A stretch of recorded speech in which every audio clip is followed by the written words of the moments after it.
Setelah sehari 3 malam, seorang pekerja menemukan kupon emas itu. Gadis gigi kelinci mengandalkan kemampuan ayahnya menjadi peraih tiket emas pertama. Peraih kedua adalah si gemuk ini. Dia makan banyak coklat setiap hari karena terlalu rakus, bahkan tiket emas digigit olehnya. Peraih ketiga adalah seorang pirang sombong ini. Dia memenangkan 236 hadiah karena semangat pantang menyerah. Tapi sifat sombong itu sangat menyebalkan. Peraih keempat adalah pemuda berbakat dengan IQ 205. Setelah dia menganalisa tanggal produksi dan kualitas coklat, dia hanya beli satu coklat, langsung mendapatkan tiket emas dengan mudah. Melihat hanya ada tempat terakhir yang tersisa, wajah Charlie penuh keengganan dan ketidakberdayaan. Kakek yang mencintai cucunya mengeluarkan sisa uang pribadi. Dia ingin memberi Charlie satu kesempatan lagi. Anak yang baik. Dengan cepat dia membeli coklat. Kakek dan cucu itu memejamkan mata dengan gugup. Setelah dibuka, isinya hanya sebatang coklat biasa. Tidak semudah itu bagi anak miskin untuk mengubah nasib mereka. Charlie yang putus asa datang ke jalan sendirian, melihat pabrik coklat di depannya. Tepat ketika dia tertunduk dan siap untuk pulang, tidak disangka, harapan itu muncul. Anak laki-laki itu menemukan $10 di pinggir jalan. Dia memegangnya erat-erat, merasa seperti bermimpi. Kemudian, tanpa sadar dia datang ke toko. Charlie mengeluarkan uang yang diambilnya, ingin membeli sepotong coklat. Paman penjual mengambil sepotong dan memberikan kepadanya. Tak disangka, keajaiban benar-benar terjadi. Ketika Charlie mengeluarkan tiket emas, paman penjual itu tercengang. Tiket emas itu menarik perhatian orang dewasa yang rakus. Pria botak itu memeluk Charlie, menawarkan untuk bertukar sepeda dengannya. Kemudian datang wanita lain. Dia bersedia membayar $500 untuk membeli tiket emas. Melihat ini, penjual langsung menyela mereka berdua dan menyuruh Charlie untuk tidak pernah memberi siapapun. Langsung membawa pulang tiket emas itu. Charlie yang bereaksi dengan cepat, bergegas keluar. Dia memegang tiket emas dengan erat dan berlari sepanjang perjalanan pulang. Dia langsung menghampiri kakeknya. Kakek yang sakit itu tercengang saat melihat tiket emas. Setelah sadar kembali, dia berteriak hore. Bahkan dia bisa bangun dari tempat tidur dan menari. Charlie layak menjadi dokter yang baik. Keajaiban medis diciptakan pada usia mudanya. Tapi saat anggota keluarga heboh, dia berkata dengan serius, "Tidak. Kita tidak akan pergi." Seluruh keluarganya tercengang. Ternyata dia ingin menjual tiket emas untuk membiayai keluarganya. Keluarganya lebih membutuhkan uang daripada coklat. Sungguh menyedihkan melihat dia begitu dewasa. Ternyata sejak coklat habis terjual, kejadian kerusakan gigi semakin meningkat. Bisnis pabrik pasta gigi menjadi sangat laku. Mereka membeli peralatan canggih untuk menggantikan tenaga kerja, dan ayahnya terpaksa diberhentikan. Keluarganya sudah tidak memiliki sumber keuangan. Namun keempat orang tua itu masih membutuhkan dukungan. Bahkan mimpi itu ada di depan mata. Dia tetap memilih keluarganya terlebih dahulu. Pada saat ini, kakek yang kejam berbicara, "Kau anak laki-laki bodoh. Setelah uang dihabiskan, kau bisa mendapatkannya lagi. Tapi ini hanya ada 5 tiket emas. Mungkin tidak akan ada lagi. Ini kesempatanmu. Kami tidak bisa membiarkanmu melewatkannya." Dengan dukungan anggota keluarga, Charlie tersenyum bahagia. Dengan cepat tibalah saatnya berkunjung. Ada kerumunan orang di luar pabrik. Kelima anak itu sudah tiba. Dengan satu klik, pintu gerbang terbuka secara perlahan. Anak-anak berjalan masuk ditemani oleh orang tua mereka. Willy Wonka keluar untuk menemui semua orang.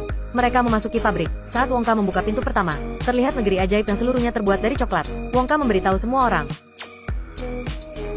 Jembatan adalah coklat, sungai dan air terjun adalah saus coklat, bahkan rumputnya terbuat dari coklat. Si gemuk tertegun. Coklat di tanganku menjadi tidak menarik lagi. Tidak jauh dari sana, sekelompok kurcaci sedang bekerja keras. Ternyata setelah pabrik tutup, Wonka mencari bawahan yang bisa diandalkan ke seluruh penjuru. Secara tidak sengaja, dia datang ke rumah kurcaci. Di hutan purba ini, kurcaci hanya bisa memakan beberapa serangga yang menjijikan. Makanan favorit mereka adalah biji kakao, bahan baku coklat. Wonka memberitahu Raja Kurcaci, selama mereka bekerja untuknya, maka akan ada coklat yang tidak ada habisnya. Ketika Raja mendengar hal yang baik ini, dia langsung menyetujuinya. Setelah itu, Wonka mengajak mereka merantau bersama keluarganya, datang ke sini untuk hidup. Coklat yang dibuat oleh kurcaci tidak hanya lebih enak. Siapa sangka saat ini, si gemuk seperti kerasukan setan. Dia merangkak di tanah dan makan rumput, lalu mengulurkan tangannya, dengan rakus meminum sungai coklat. Saat Wonka ingin menghentikannya, terlanjur terjadi kecelakaan. Si gemuk berjuang mati-matian di sungai coklat. Wonka mengabaikannya. Dia benci anak serakah. Melihat si gemuk akan tenggelam, Wonka menggerakkan matanya. Sedotan raksasa jatuh dari langit, menyedot si gemuk itu. Itu juga berarti dia dieliminasi. Kurcaci memimpin wanita gemuk itu untuk menemukan putranya si gemuk. Kemudian sebuah perahu kuda laut coklat raksasa muncul di sungai, dipimpin oleh Wonka. Semua orang naik ke perahu.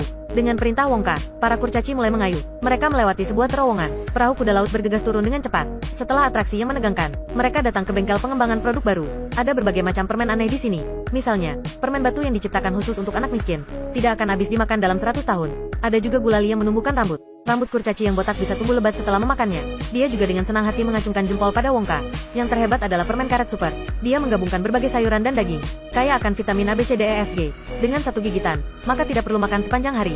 Tidak disangka, gadis pirang itu tidak menunggu Wonka selesai berbicara. Dia akan mulai mengunyah permen karet. Wonka menasihatinya untuk tidak mengunyah itu. Tapi si pirang yang sombong tidak mau mendengarkan. Bahkan berkata dirinya juara dunia mengunyah permen karet. Dia mulai mengunyah permen karet. Wongka hanya bisa menggelengkan kepala. Detik berikutnya, hidung si pirang mulai membiru. Dengan segera biru menyebar ke seluruh tubuhnya. Ibunya mulai cemas. Tapi siapa yang harus disalahkan karena tidak mendengarkan nasihat? Setelah beberapa detik, tubuh si pirang mulai membengkak. Sampai menjadi blueberry raksasa. Permen karet itu masih dalam tahap percobaan. Tidak ada yang tahu efek sampingnya. Lalu gadis pirang itu didorong masuk ke bengkel pembuatan jus. Dia juga menjadi orang yang kedua yang dieliminasi. Selanjutnya mereka datang ke bengkel kacang. Para pekerja di sini bukanlah kurcaci, tapi sekelompok tupai kecil, karena hanya tupai yang bisa mengeluarkan seluruh ampasnya. Setelah pelatihan profesional jangka panjang, yang harus mereka lakukan hanyalah mengambil biji coklat dan mengetuknya, lalu menaruh di telinga dan mendengarkan. Langsung bisa membedakan antara kacang yang baik dan buruk. Melihat betapa pintarnya tupai kecil itu, gadis gigi kelinci yang keras kepala ini berbalik dan meminta ayahnya untuk membelikannya seekor. Tapi Wongka tidak mau menjual tupai-tupai itu. Tak disangka, gadis gigi kelinci ini langsung marah. Namun, tindakannya membuat tupai marah.